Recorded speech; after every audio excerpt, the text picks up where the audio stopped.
and we're going to look at tree diagrams. Tree diagrams really help a lot with determining probability. So I'm going to do it on the hand of an example.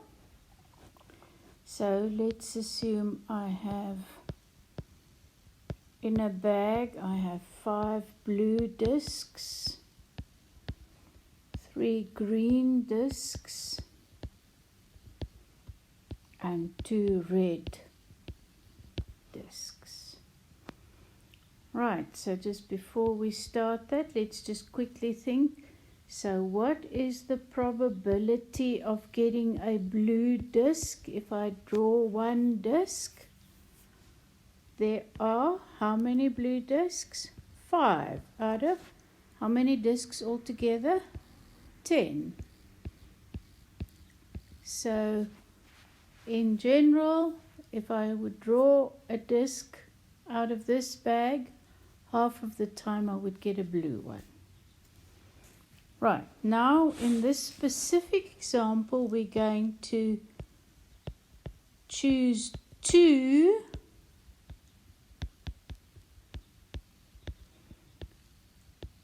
and I'm saying do not replace.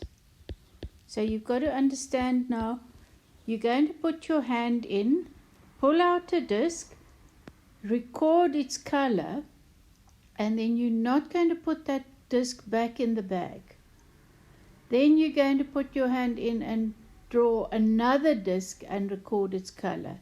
And we want to look at all possible outcomes. Now your tree works on the actions. So action 1 is draw the first disc. So we're going to start here and we're going to say action 1. What are the possibilities? I could get a blue or a green or a red. So that is one set of branches. What are the chances of getting a blue? We said 5 out of 10. Don't change it to a half. It actually works better if you keep it as 5 out of 10.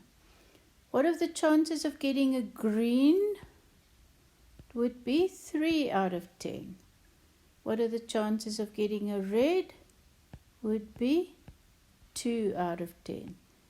So one set of branches must add to 1.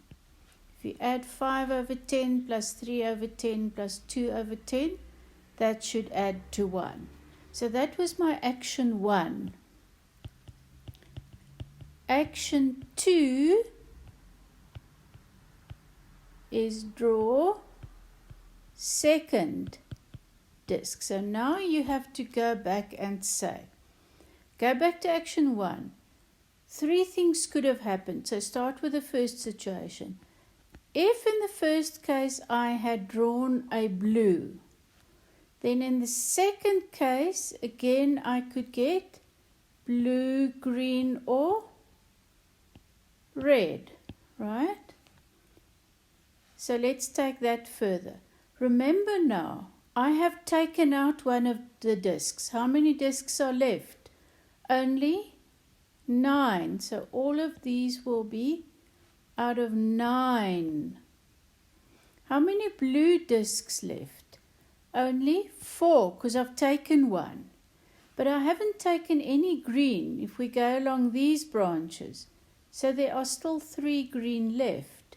And I haven't taken any red. So there are still 2 red left. So can you see, if you go along the blue and then one of the next ones, it means I've taken one blue and now I can either get a blue or green or red. Now you go back. So every time we start at this point again, we say or. Or maybe the first time I drew a green, chances again are you can get blue or green or red. Again, there's only 9 left. So what I write here are the probabilities.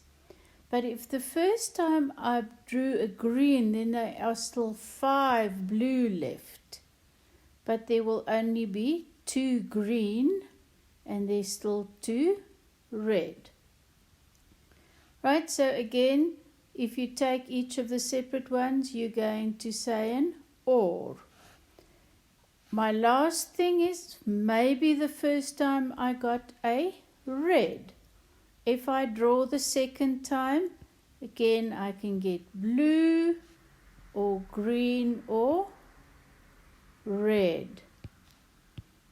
So remember, the first chance is blue or green or red. It was only one of those things that happened, but we're thinking of all possibilities. So again, in my second time, there will only be 9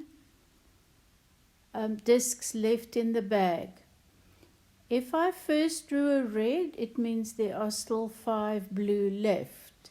It also means there are still 3 green left, but now there's only 1 red left.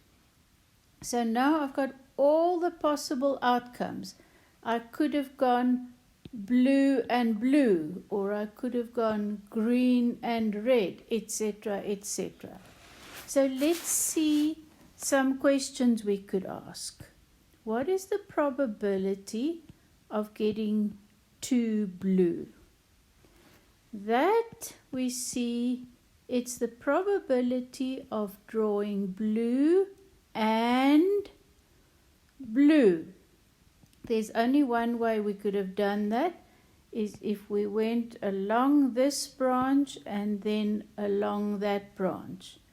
And because I say and, I take that probability and I multiply it by that one. You can multiply and simplify. You can leave it in fraction form or write it as a decimal. Here's another one though. Now we must be careful. What is the probability of 1 green and 1 red? The thing we must think about here is, if the question is asked like that, it doesn't say which one happens first. So there's actually 2 things that could have happened, one of 2 things. I could have had first green and then red, or, and if I say or, then I put a plus, I could have had first red and then green. So the first one, first green and then red, you go along the green and then the red. 3/10 times 2/9 plus, and remember your bed mass, the times will go first. If I did first red and then green, I go along the red branch and then the green branch, which is 2/10 times 3/9. And you can work that out, 2/15, or you can write it as a decimal. And remember, you could even write it as a percentage. So there is a 13% chance of getting a green and a red if we don't specify which one happens first. Just another thing, we said the branches add to 1. In the second case, those branches must add to 1. And these branches must add to 1, and these, the probabilities, of course.